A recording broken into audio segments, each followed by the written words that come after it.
senhor Luiz Alberto Santos, o senhor tem um tempo disponível, né, para explicar aos nossos colegas vereadores o projeto de lei que foi aprovado nesta casa, de autoria do vereador Augustinho, e com a ajuda dos demais vereadores, esse projeto foi aprovado. Pode ficar à vontade. Boa noite. Eu quero, em nome da Associação dos Criadores e Preservadores de Aves da Raça Moura do Estado de Sergipe, agradecer a esta renomada e colossal casa por essa parceria. Acredite, vocês hoje constroem história. São Cristóvão, nos anais da história, é a quarta cidade mais antiga do país. E hoje consegue ser a sexta em Sergipe, no Brasil, com certeza, a sancionar esse projeto de lei que dispõe sobre criação, preservação e manejo das aves combatentes. Eu quero agradecer ao presidente da casa, Diego Prado, pela oportunidade, pela acolhida com que tratou a nós, criadores das aves combatentes, a esse mais novo membro, um atalaia da Fraternidade do Galo, Augustinho, em nome de quem eu saúdo aos demais vereadores desta casa. Não poderia deixar de agradecer também ao chefe parlamentar Edson Fontes pelo empenho e apoio, juntamente com sua equipe, para que esse momento pudesse acontecer. E um pedido ao chefe do Executivo, o prefeito Marcos Santana, que tenha carinho ao olhar para esse projeto, que não onera o município, muito pelo contrário, fortalece o município, mostrando a autonomia quando ele segue o que está na Constituição Federal, assegurando que é de incumbência do município, que é legislar sobre questão de fauna, que é onde se insere a nossa ave. Eu quero também agradecer a todo o público aqui presente, aos que nos ouvem através das redes sociais, e quero dizer, todos vocês, em particular aos galistas, amantes e aficionados da agricultura esportiva, de que vocês de fato são o combustível que mantém a associação firme na trincheira pela busca da valorização e reconhecimento dessa manifestação cultural que sofre estigmas e preconceitos por falta de oportunidade, como vocês hoje nos concedem de desmistificar esse PL 046/2021. Para aqueles que não me conhecem, meu nome é Luiz Alberto, eu sou um criador e preservador das aves combatentes, sou especialista em direito educacional e um São Paulino sofredor. Hoje, senhores, vocês nos concedem a oportunidade de lançar luz sobre um projeto que, para aqueles que desconhecem, costuma estigmatizar, e ele tem um valor e uma importância muito grande. Ainda que essa sessão esteja acontecendo à noite, as diretrizes que direcionam o projeto é clara igual o sol do meio-dia, não fere a Constituição, não mexe com o orçamento do Executivo, ou seja, o que essa casa busca é apenas ratificar o que já está posto em leis. Então, nada mais justo do que reconhecer esse público aqui presente de criadores que viu nesta casa, de fato, um representante de um valor cultural que constrói o tecido social do povo sancristovense. Antes de entrar propriamente no amparo legal, jurídico, que a gente quer falar sobre esse projeto, eu queria contar um pouquinho, um breve histórico da nossa ave combatente dentro de um contexto mundial. Os primeiros registros desse animal datam de aproximadamente 5.500 anos. Isso não são ilações, eu vou apresentar para vocês fatos. Existe na civilização do Vale do Indo aproximadamente 3.000 a 3.300 antes de Cristo achados arqueológicos que provam a existência desse animal nas relações com os homens. Existe também escrito no século II antes de Cristo ao século II depois de Cristo na legislação brahmanês, no livro 21, no livro 9, parágrafo 21, trechos que falam sobre a relação desses animais com os homens, para vocês observarem o quanto é antigo os registros históricos que falam sobre a existência desse animal nas relações com nós seres humanos.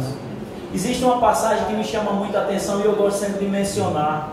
Sócrates, quando estava caminhando nas ruas da Grécia com seus alunos, ele fez um deboche de uma cena que hoje a gente poderia dizer que seria oferenda, estava sendo feita uma oferenda ao deus Esculápio, o Asclépio, né, que era um deus que tinha como força o tratamento através das ervas e da cura medicinal. E ele zombou. Quando ele foi condenado no tribunal a fazer a ingestão da cicuta, no momento de agonia ele chamou um dos alunos e disse: olha, pague o galo ao Asclépio. Ou seja, no momento de transição entre a vida e a morte, talvez ele tenha se arrependido de ter zombado. Isso para mostrar que o galo sempre esteve presente. Um outro ponto que vocês todos vão lembrar, nós temos na Igreja Católica um ponto alto na liturgia, que é a Missa do Galo. E por que a Igreja Católica resolveu homenagear essa ave em um ponto alto da sua liturgia? Porque ela tinha um valor simbólico e místico muito forte. Para Frei Ambrósio, um bispo de Milão, ele era o anunciador do novo amanhecer. Se a gente for observar, o próprio Jesus Cristo lembrou a Pedro que antes do galo cantar, ele trairia a Cristo. Isso mostra, e aí tem na literatura, na música, então essa ave ela é presente no imaginário popular e ela faz parte do nosso traço cultural. O tecido social brasileiro é construído como uma coxa de retalho, onde cada povo tem o seu valor de contribuição. E a ave combatente ela está presente. Com as grandes navegações, sejam os cartagineses ou etruscos, que eram grandes navegadores, eles disseminaram esse animal pelo mundo. Por quê? Essa ave primeiro surgiu como fonte de alimentação.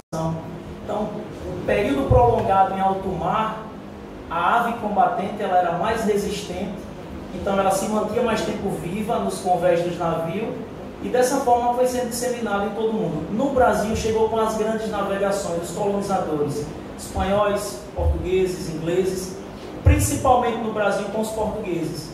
E existe um registro histórico muito forte. Duarte Coelho, quando estava fazendo um percurso pelo litoral brasileiro e aportou na Praia do Flamengo, ele deixou várias espécies, vários casais desses animais para povoar o litoral e nas viagens de retorno ele reabastecer. E Pero Vaz de Caminha, quando envia uma carta a Dom Manuel Venturoso em Portugal, ele relata a relação de espanto do nativo quando foi presenteado com um animal. Isso para deixar claro que essa ave está no Brasil desde o processo de colonização. Para reafirmar isso, em um tratado sobre aves combatentes de um grande erudito do galismo, um criador não acadêmico, mas um escritor, o Francisco Elias, ele deixa bem claro que em 1519, Fernão de Magalhães, quando para sua frota na Praia do Flamengo, no Rio, ele foi lá e pegou uma quantidade muito grande desses animais, já que o Duarte Coelho tinha deixado. Isso para mostrar que no Brasil a relação é muito antiga. O amparo legal, eu vou apresentar para vocês o que a nossa Constituição assegura como direito na manutenção, não somente dessa espécie, mas de qualquer uma outra do nosso país. O artigo 215 da Constituição, eu vou ler o texto para não cometer equívocos. Ele diz o seguinte: o Estado garantirá, e prestem atenção aos verbos que o Constituinte se reporta sobre qualquer manifestação cultural em nosso país. O Estado garantirá a todos o pleno exercício dos direitos culturais e acesso às fontes da cultura nacional e apoiará e incentivará a valorização e a difusão das manifestações culturais. Olhem os verbos: garantirá, apoiará e incentivará. E o que vocês estão fazendo é caminhando alinhado à Constituição, assegurando aos criadores de São Cristóvão o direito de continuar mantendo os seus animais em seus criatórios. Ainda no artigo 215, parágrafo 1º, o que é que ele traz? O Estado protegerá as manifestações das culturas, sejam elas indígenas ou afro-brasileiras, e o Constituinte ele é bastante feliz e pontual quando ele diz: e dá de outros grupos que façam parte do processo civilizatório nacional. Aqui, o Constituinte teve o zelo de, ainda que algumas manifestações culturais não estejam catalogadas em nosso país, mas ela é real em uma comunidade, está assegurado na Constituição. Porque se você mantém viva uma tradição e ela é passada de geração a geração, ainda que não esteja reconhecido, mas ela é real, ela é presente, então ela sobrevive. Segundo o professor Mário Sérgio Cortella, morrer é ser esquecido, né? Então, se você continua praticando, viver é ser lembrado. Ainda na Constituição, o artigo 225, ele diz o seguinte: Esse é o artigo que trata das questões de meio ambiente. Vocês prestem atenção o que é que eles falam sobre a segurança no tocante à preservação, não só da ave combatente, qualquer animal.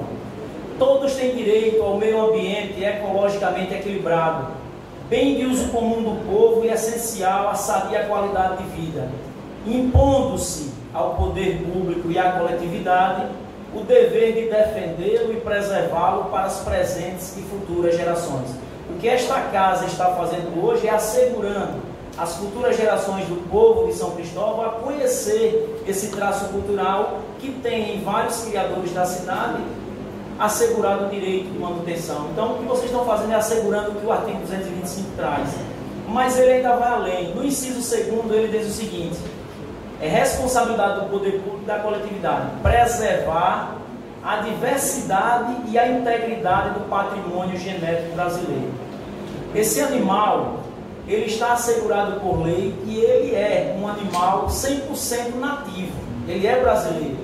E eu vou explicar depois em qual lei está assegurado o reconhecimento desse animal como um animal brasileiro. Então, se é responsabilidade do poder público assegurar a integridade do patrimônio, nada mais justo que essa casa legislar na defesa da manutenção desses animais. O inciso 7º, ainda do artigo 225, ele diz o seguinte: proteger a fauna e a flora vedados na forma da lei, as práticas que coloquem em risco a sua função ecológica, provoquem a extinção da espécie ou submetam os animais à crueldade. De que é que trata o PL 046 de 2021, de autoria do vereador Agostinho, em consonância com todos os demais vereadores desta casa? Dispõe sobre criação, preservação e manejo e exposições. Não trata de crueldade, de maus tratos, então está todo dentro do que preconiza a nossa Constituição Federal. Para reafirmar a importância da manutenção das espécies, eu fui fazer um estudo rapidinho e encontrei um imortal da Academia Brasileira de Letras, hoje que ocupa a cadeira de número 33, um número místico muito importante na idade de Cristo, o Evanildo Bechara. E ele diz o seguinte: se a harmonia de um ecossistema repousa na integração de todas as espécies, cada qual cumprindo uma função ecológica própria, e se nenhuma espécie pode ser considerada inútil, é natural que a ausência de um elemento só que seja desse ciclo natural deixará um vazio irreparável, pois dificilmente esse vácuo será preenchido pela espécie vizinha, por mais que semelhante. Ou seja, me reporto novamente ao inciso 2º do artigo 225 da Constituição, integridade do patrimônio genético. Toda espécie ela tem uma utilidade. Quando você extrai o veneno de uma cobra cascavel para criar um soro, não é o mesmo soro que retirado de uma cobra coral. Isso para demonstrar que cada animal tem uma utilidade.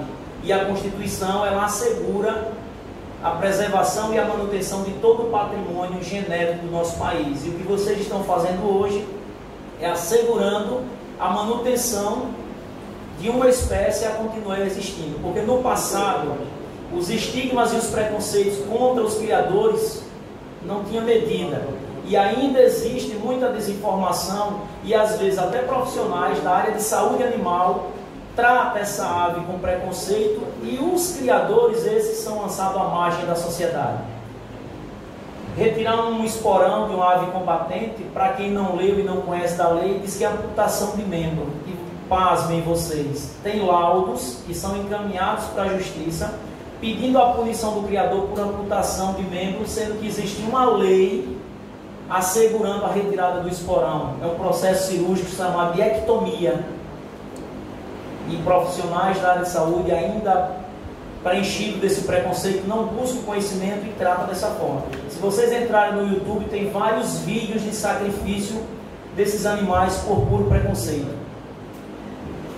Existe uma DPF 640 que eu acredito que já foi votado, porque no dia 12 estava em plenário no Supremo Tribunal Federal, que a DPF é a arguição do descumprimento do preceito fundamental, onde de forma monocrática o ministro Gilmar Mendes tinha proibido o sacrifício de animais, ainda que em condições de maltrato.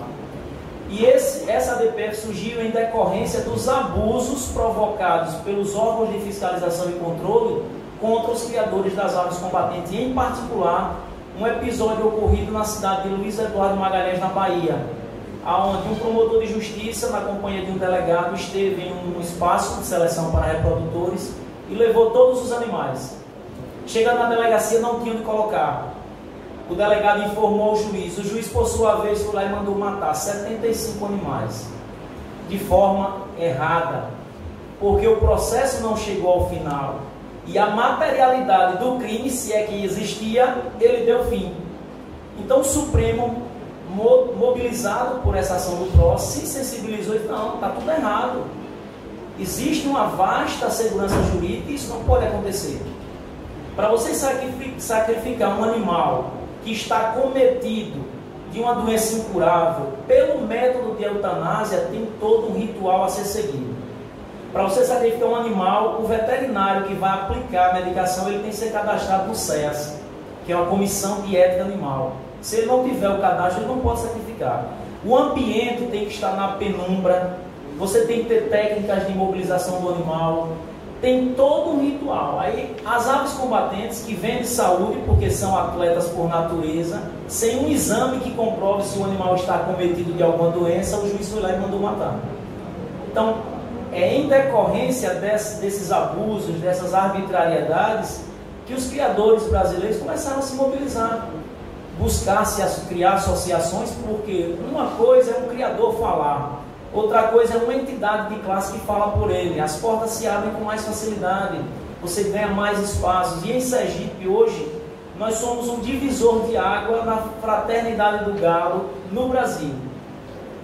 Nós participamos de programa de rádio, nós fomos a espaços na televisão, conseguimos um direito de resposta na TV Atalaia. Isso prova de que o galismo não está mais à margem da sociedade. Ele hoje exige ser incluído dentro dessa segurança jurídica.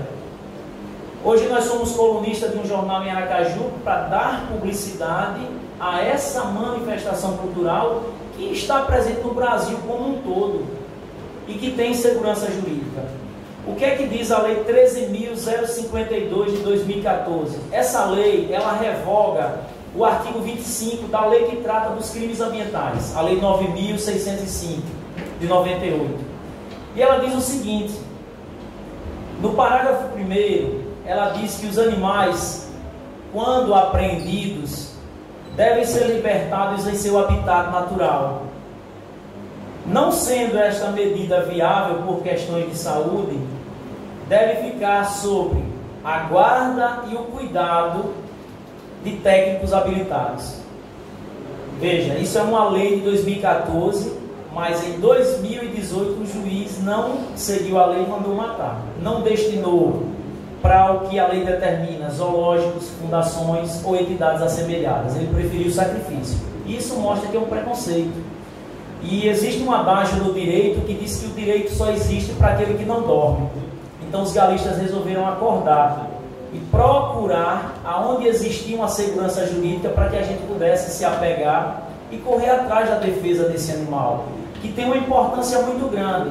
Está sendo desenvolvida uma pesquisa na Universidade de Colômbia, em Nova York, nos Estados Unidos, com o sangue desses animais em todos os países onde ele está presente. Eu só não sei um país comprovadamente, é o Canadá, porque até na Rússia esse animal é presente. Inclusive tem uma raça que foi criada em homenagem ao Conde Orloff. E essa pesquisa quer trazer um benefício para a população mundial, que é uma cura para o diabetes. Esses animais têm uma capacidade de regeneração muito acelerada. Então, se um pesquisador conseguir descobrir o que é que ele tem como característica e peculiaridades que aceleram a cicatrização e reverter em benefício para o homem, deixa mais claro o que a Constituição traz como segurança, que é segurar a integridade do patrimônio genético. Ou seja, esse animal tem valor. Tem um pensamento de Nietzsche que ele diz que quando você não conhece algo, não significa dizer que ele não exista. Às vezes a gente não tem o conhecimento e a maturidade para compreender sobre aquele conteúdo ou espécie. Ainda a Lei 13.052 de 2014, no parágrafo 2º, o que é que ela diz? ainda que os animais sejam entregues a instituições mencionadas no parágrafo 1º deste artigo, o órgão autuante zelará para que elas sejam mantidas em condições adequadas de acondicionamento e transporte que garantam o seu bem-estar físico. Ou seja, quando os órgãos de fiscalização e controle chegam no espaço de criação desses animais e vai fazer a condução, essa lei pede que seja transportado levando em consideração o bem-estar animal. É o que a gente busca junto a esta casa no projeto 046, que o município participe, que ele seja comunicado de que alguma operação vai acontecer, para que a gente tenha a segurança de que tudo seja feito como determina, como preconiza a lei. A lei que essa casa está buscando ratificar, ela tem segurança jurídica também, uma lei estadual. A Lei 8.657, de 24 de janeiro de 2020. O governador do estado sancionou. E ele traz no artigo, essa lei também dispõe sobre criação, preservação e manejo das aves combatentes. O governo reconheceu que é necessário, e ele ainda foi além. Essa lei, no artigo 3º, ela deixa bem claro que quando os órgãos de fiscalização e controle chegam em qualquer ambiente desses animais, o Estado não tendo para onde direcionar os mesmos, deve deixar o proprietário na condição de fiel depositário, desde que o mesmo esteja vinculado à associação. Então, o que esta casa está buscando está alinhado com uma legislação federal, com uma lei estadual, e que está assegurado na Constituição Federal, no artigo 23. O que é que traz o artigo 23 da Constituição? É competência comum da União, dos estados e dos municípios. Aí eu destaquei o que nos interessa. Inciso 7. Preservar as florestas, a fauna e a flora. A nossa ave, ela está dentro do conceito de fauna. O artigo 29 da Lei 9.605, no parágrafo 3º, deixa bem claro. São consideradas espécies nativas do país todas as espécies que tenham parte ou seu ciclo de vida completo dentro do território ou em águas jurisdicionais. Esse animal, ele nasce, cresce e morre dentro do criatório. Então está assegurado pela própria lei de combate aos crimes ambientais como uma espécie nativa do nosso país. E se a incumbência do município, em comum acordo, legislar sobre questão de fauna, vocês estão dentro do que preconiza a Constituição Federal Brasileira. Para não me prolongar, eu irei encerrar com um pensamento que, enquanto eu estava ali sentado, foi me preenchendo, e é algo que eu valorizo muito: a gratidão. Eu aprendi que a gratidão, ela é uma moeda luminosa, como dito aqui por Victor Hugo, com a qual se resgatam os verdadeiros valores da vida. E este hoje é o sentimento que nutre eu na condição de representante da Associação Sergipana, em relação à postura de vocês em nos acolher, em nos ouvir e em conceder esse espaço para que a gente possa desmistificar e combater o preconceito que existe contra figuras importantes. Eu tenho certeza que alguns dos senhores conhecem algum criador que é alguém renomado, conceituado na comunidade em que ele convive. E não é porque ele é um criador de aves combatentes que a gente tem que lançar o mesmo à margem. Então hoje o sentimento que todos os criadores com os quais eu me sinto na obrigação de representar, nutre por esta casa e por todos vocês. Eu vou permanecer aqui um pouquinho, porque se alguém tiver alguma pergunta a fazer, eu aproveito que já estou aqui e tento dar a resposta que estiver ao meu alcance. E agradeço mais uma vez a todos vocês e ao público presente.